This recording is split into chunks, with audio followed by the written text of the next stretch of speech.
Bienvenidos a Cerca de Vos, el podcast del Círculo Católico. En este espacio vas a poder encontrar información de calidad sobre salud y bienestar, con una mirada sensible y humana. Junto a la reconocida periodista Claudia García, exploraremos temáticas de interés general en entrevistas junto a distintos profesionales. Te invitamos a escucharnos. Capítulo 4. Cáncer de piel. Qué gusto saludarlos. Un placer, como siempre, compartir estos podcasts del Círculo Católico. Estamos en el mes de la concientización del cáncer de piel a nivel mundial. Y uno piensa, bueno, pero se terminó el verano, ya no está el sol. Asociamos frecuentemente los problemas en la piel con la exposición excesiva a los rayos ultravioletas.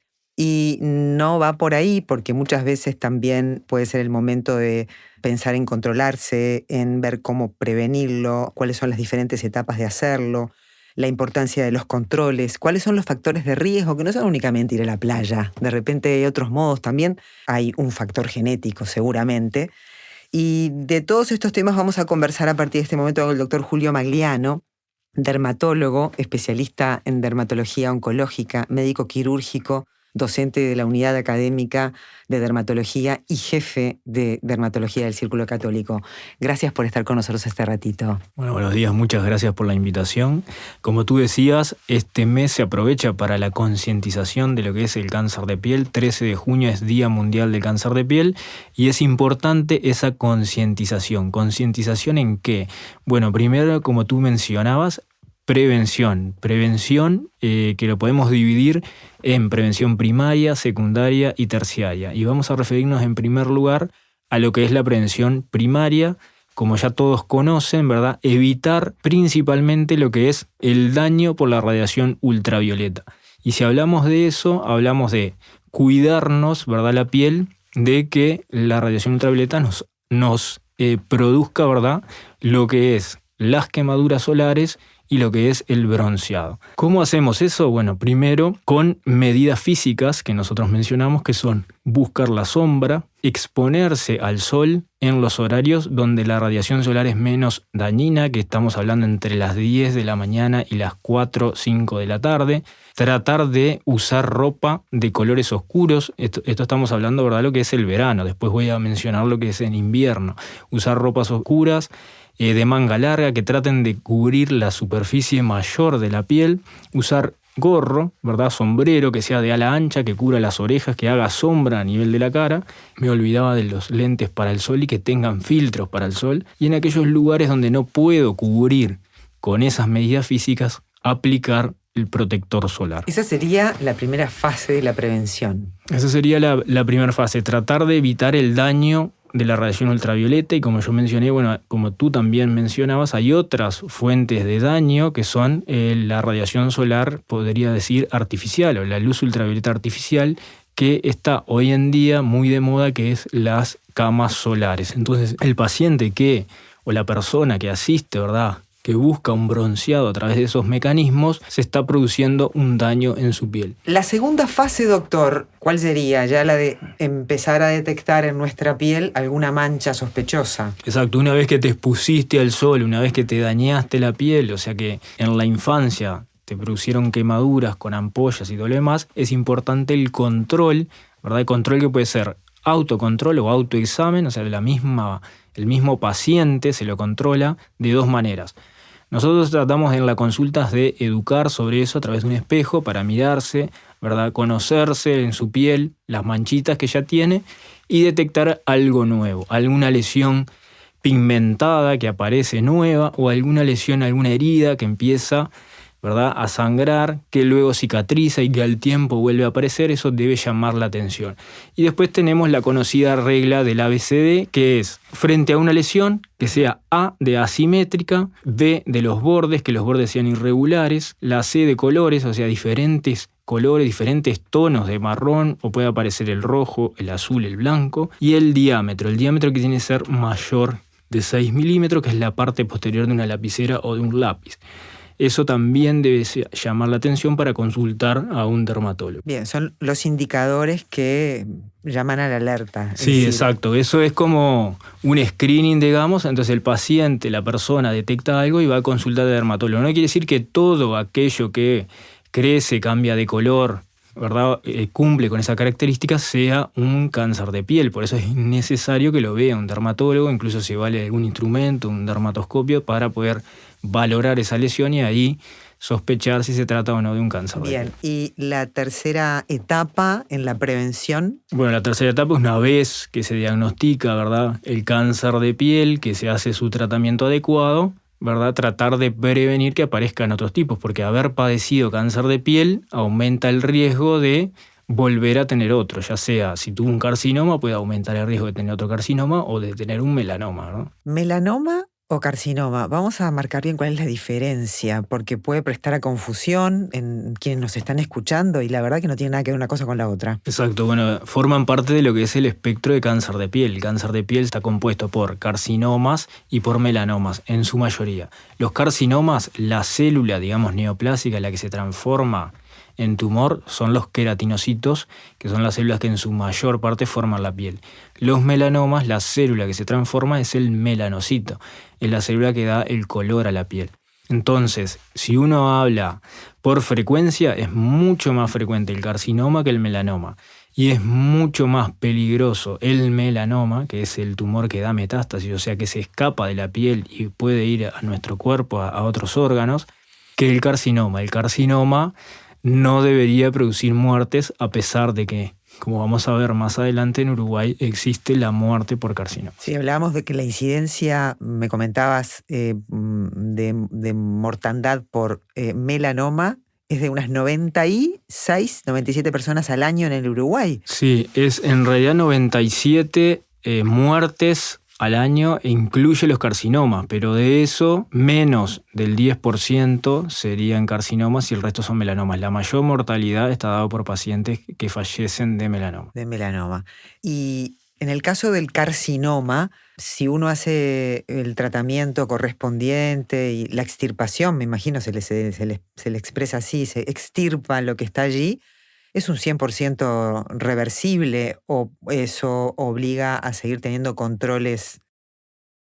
Un paciente que tiene un carcinoma, el tratamiento, va a depender del estadio en que está ese tumor, ¿no? Tanto para carcinoma como para melanoma es así y para otros cánceres, ¿no? Se estadifica. Pero los carcinomas en etapas tempranas, o sea que están localizados a nivel de la piel nada más, se hace la cirugía, luego se ve el control de márgenes, hay varios tipos de tratamientos quirúrgicos. Una vez que se saca en su totalidad, ese paciente está curado.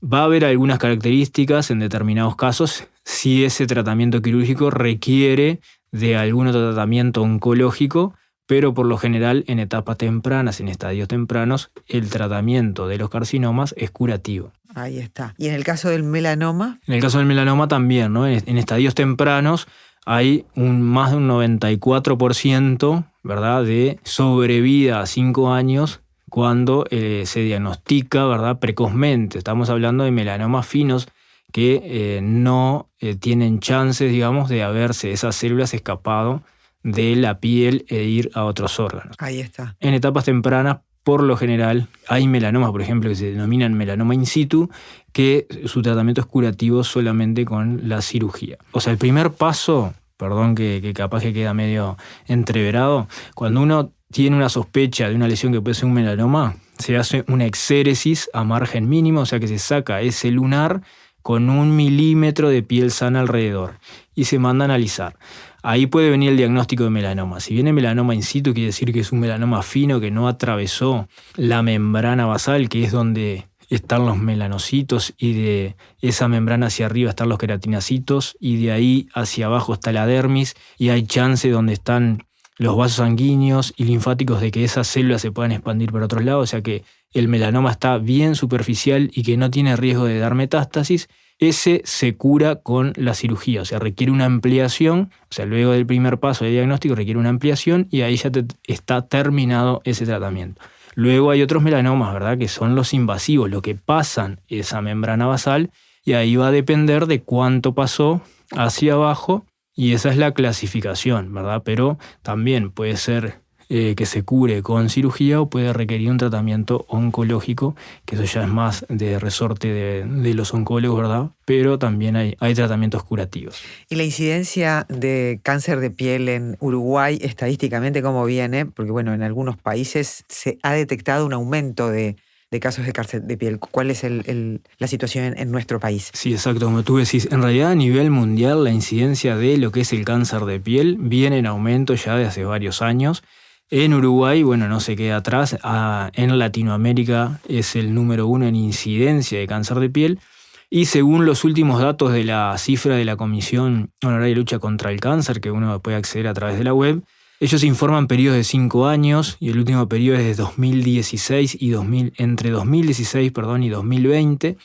Y si uno hace la cuenta por año, se diagnosticarían 3.110 casos, tanto de melanoma como carcinomas, en los uruguayos. Y como mencionamos anteriormente, fallecen de cáncer de piel 92 uruguayos por año. ¿Y cuánto de esta incidencia es responsabilidad de los factores ambientales y cuánto del comportamiento que hacemos nosotros de cómo prevenir la exposición a los rayos ultravioletas? Sí, el porcentaje exacto de cada parte es difícil de saber, pero sí nosotros apuntamos sobre todo a lo que es el comportamiento humano, ¿verdad? Pensamos año a año hay campañas de prevención, o sea, para tratar de educar o fotoeducar a la población uruguaya. Cuando se aproximan los meses de verano, ¿verdad?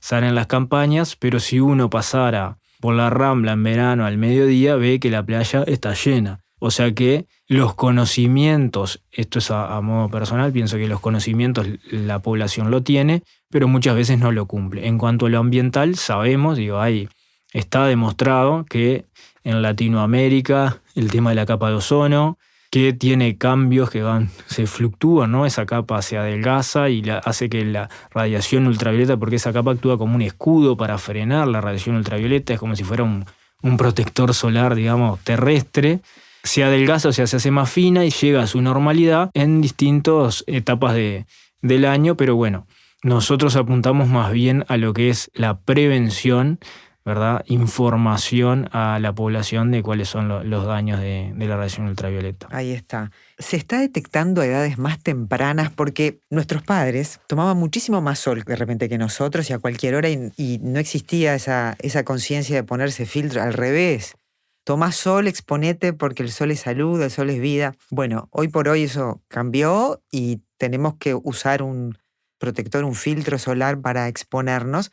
Entonces, se ven ahora más cantidad de cánceres a edades más tempranas que lo que pasaba antes. ¿Eso por qué ocurre? Exacto, es así como tú lo decís, y un ejemplo son los carcinomas.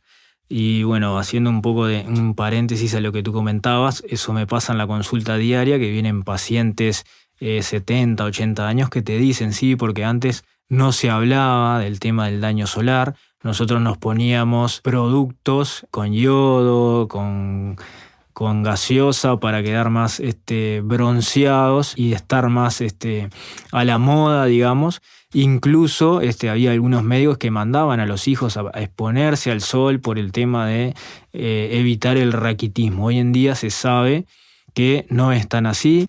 Para la síntesis de la vitamina D se alcanza con 15 minutos la superficie de la palma de la mano diaria expuesta, puede ser en cualquier horario, ¿verdad? Expuesta a la radiación solar para la necesidad, el requerimiento diario de la vitamina D. Y volviendo al tema de la incidencia de cáncer de piel en personas jóvenes, por ejemplo, los carcinomas, ¿verdad? Estamos viendo pacientes que tienen entre 30, a veces un poco menos, que presentan carcinomas que uno antes lo veía a edades de lo que es 50, 60 años, porque el daño solar es acumulativo. Cuanto más años, ¿verdad?, vive una persona, más chances de que aparezcan los carcinomas.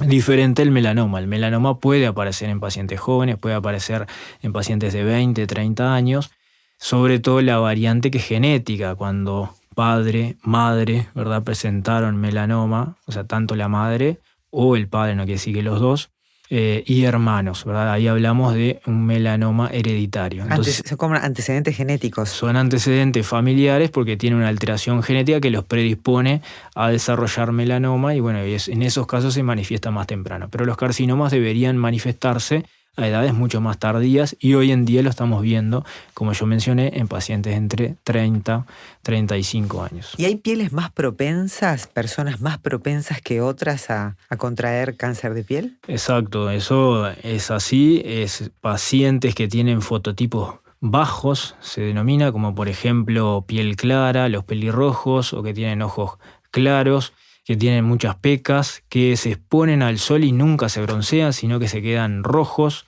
Esos pacientes tienen mayor riesgo de padecer cáncer de piel porque la radiación solar va a producir mayor daño, ¿verdad?, en esa piel. Ahí está.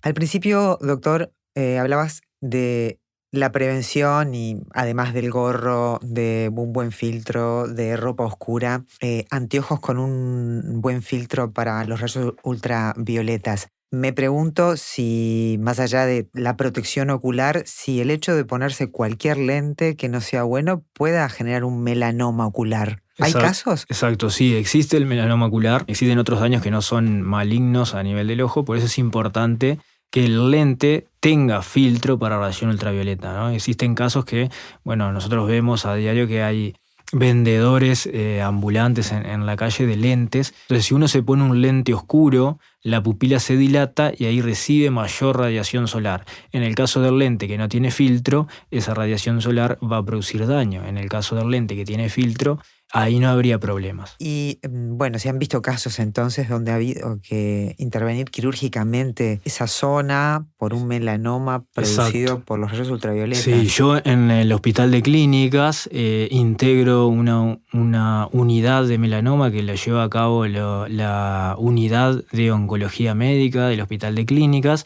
y ahí vemos todos los casos de melanoma. Hay casos de melanoma ocular y por lo general esos pacientes, la gran mayoría, requiere de lo que se llama la exenteración, que es retirar, ¿verdad?, todo el ojo, ¿verdad? Entonces existe el melanoma ocular y existe el melanoma en órganos internos, ¿verdad? Por ejemplo, el cerebro. ¿Es frecuente? No, son menos frecuentes. Lo más frecuente es el de la piel. Está. ¿Y en qué zonas del cuerpo es más factible que aparezca una mancha sospechosa? Bueno, en realidad puede aparecer en cualquier lugar, ¿verdad?, donde haya piel. Porque a veces uno asocia que va a aparecer en los lugares donde, las partes del cuerpo donde están expuestas al sol, y no en las que de repente habitualmente uno se las cubre. En esas zonas es donde mayor chance puede aparecer, por ejemplo, un carcinoma, pero puede aparecer en piel no expuesta al sol. El melanoma no cumple esa regla, puede aparecer en cualquier lado de la piel. Por ejemplo, en el cuero cabelludo tenemos piel, puede aparecer ahí, y puede aparecer en mucosas, o sea, donde no estamos expuestos al sol. Estoy hablando, por ejemplo, de la boca o la mucosa genital. También puede aparecer en la planta del pie, ¿verdad?, donde uno dice, bueno, ahí cómo me expongo. Y lo otro que también puede aparecer, el melanoma, que existe, no es que pueda aparecer, que existe el melanoma en aquellas personas que tienen la piel oscura, o sea que también hay melanomas en esos pacientes. Las alertas para quienes nos están escuchando: una mancha sospechosa, que tenga un color raro, diferente al común, que tenga un borde más marcado, también puede doler, también puede arder. ¿Cuáles son los otros indicadores que nos debieran llevar a una consulta? Sí, tú tenés aquellos pacientes o aquellas personas que son de mirarse, ¿verdad?, los lunares o mirarse las manchitas, que ya se conocen frente a una lesión que cambia de color, que empieza, o sea, es un color marrón homogéneo, pero empiezan a aparecer otros tonos de marrones, que le genera una sospecha, que le genera una sintomatología, ¿verdad? Ya si genera una sintomatología, como que eso debe hacer consultar, ¿verdad?, al especialista. ¿A qué te referís con sintomatología? Por ejemplo, si empieza a picar, si empieza a sangrar, ¿verdad?, si empieza a doler. Puede crecer, exactamente, ¿verdad? Esto no quiere decir que toda lesión que uno tenga que cumpla con esa característica sea algo malo. Por eso es importante que lo vea el dermatólogo, porque ahí él va a pensar si es maligna, o sea que si es sospechosa de cáncer de piel o si es una lesión benigna. Hay lunares, ¿verdad? Que los lunares son lesiones benignas que muchas veces están en zonas de traumatismo, de irritación, en la zona de ropa interior, que a veces generan sangrado, que generan prurito y que no son lesiones malignas. Pero eso las personas no saben. Entonces tiene que consultar frente a esos síntomas para que el dermatólogo sea el que le diga: esto es probablemente un cáncer de piel, esto es una lesión benigna. Y quienes hayan padecido un cáncer de piel y lo hayan superado, ¿cómo deben manejar el tema de la exposición? Porque hay quienes dicen, bueno, ahora nunca más me puedo exponer al sol, o voy a la playa y estoy debajo de la sombrilla todo el tiempo con un filtro 50. ¿Cuál debe ser el comportamiento? Bueno, los pacientes que... Eso es importante lo que tú decís, ¿no? Porque lo que hablamos hoy de que uno pasa al mediodía y la playa está llena, ¿verdad? Eso es una de las medidas donde tanto el paciente como los familiares empiezan a tomar conciencia de lo que realmente es el cáncer de piel cuando viven un caso de cerca. Si es melanoma, por lo general los controles con dermatólogos van a ser mucho más seguidos, al principio cada 3-6 meses, por varios años. Y lo ideal sería no exponerse al sol. No quiere decir que se le prohíba el sol, que no puede ir más a la playa, pero hoy en día vienen ropas con filtros para el sol incluidos. Entonces se puede dar un baño y luego cubrirse o respetar, ¿verdad?, todas esas medidas que mencioné anteriormente. Los pacientes que tienen carcinomas, sí, esto es lo que yo le digo a mis pacientes. Tuvo un carcinoma. Si ese paciente no va más a la playa, se encierra dentro de su casa, igual puede hacer un carcinoma porque el sol ya dañó la piel y la evidencia es que desarrolló un carcinoma, ¿tá? Entonces, también lo mismo, si se va a disfrutar del verano, con todas las medidas que nosotros preconizamos, ¿verdad?, puede disfrutar de la playa. No es que se prohíba totalmente, ¿verdad?, la exposición al sol. Hablábamos recién que por los factores ambientales y el grosor o el adelgazamiento de la capa de ozono ha cambiado el tipo de radiación ultravioleta que recibe nuestra piel. Es importante pensar en los niños, ¿no? Porque los niños es decisivo el cómo se cuiden ahora para determinar qué salud de piel van a tener a los 30, a los 40 años, ¿no? Entonces, un consejo para los padres, más allá del filtro solar, más allá de los horarios, cómo trabajar el tema de la concientización en los niños, ¿no? Exacto, eso también es importante porque, por ejemplo, los niños fotoprotegidos, o sea, que cumplan frente a una exposición solar con todas las medidas que fuimos mencionando anteriormente, reducen la incidencia del cáncer de piel en la edad adulta aproximadamente entre un 78 y un 80%. Sobre todo, un factor de riesgo, cuando hablamos que yo no mencioné, es en los niños padecer quemaduras solares que se presenten con ampollas, ¿verdad? Estar rojo como un tomate, con ardor y generar ampollas. Esos factores, si se multiplican a lo largo de los años, ¿verdad?, genera más chance de desarrollar cáncer de piel. Entonces es importante proteger a los niños, sobre todo los menores de 2 años no pueden ser expuestos directamente al sol. Pueden usar protector solar a partir de los 6 meses, pero no pueden estar expuestos directamente al sol. Y luego de los 2 años sería recomendable que, ¿verdad?, los padres no lo lleven en esos horarios donde la radiación solar es más intensa.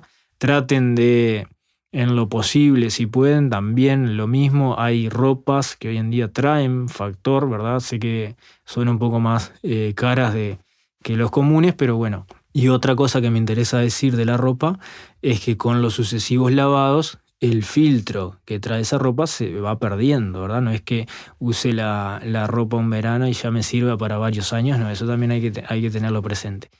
Y bueno, y es fundamental proteger a los niños, tratar de que estén abajo la sombra, recordar el uso de protector solar en las zonas donde no puede protegerse con ropa, incluso si está bajo la sombrilla, porque la radiación solar a través de la arena se refleja y por más que esté abajo la sombrilla puede recibir radiación solar.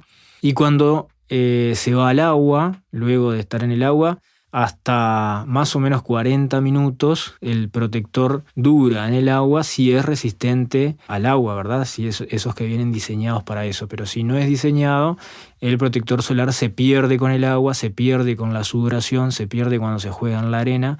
Entonces en esos casos hay que volver a reaplicar. Y normalmente un protector solar dura entre 2 y 3 horas, o sea que si no se expuso a esos factores, debería de reaplicarlo a las 2 o 3 horas. ¿Cómo comportarse fuera del verano? ¿Qué hacemos con el sol de mayo, junio, julio, agosto, septiembre, octubre, noviembre? Allí hay que seguir usando una protección.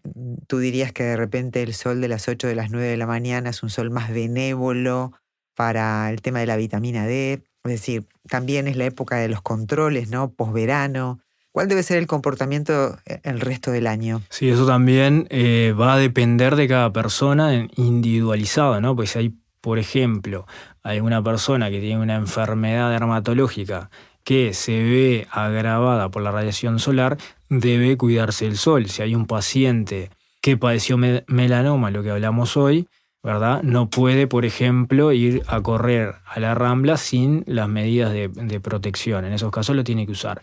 Podemos hablar de un caso especial, por ejemplo, de aquellos hombres calvos que salen a hacer deporte también en invierno, donde la radiación solar, si bien es menos intensa, le da de lleno lo que es en la cabeza. Entonces, de alguna manera, tanto con sombrero, si no quiere usar sombrero, debe usar protector solar. Lo ideal sería que el protector solar, o sea, en las medidas en invierno vamos más cubierto de ropa, pero el protector solar en la cara, sobre todo en aquellas mujeres que luego no quieren tener manchitas ni arrugas, sería el anti-age ideal, ¿verdad? Protegerlos, porque más del 90% de los cambios del envejecimiento tienen que ver con la radiación solar. Entonces, lo ideal sería que se usara todo el año.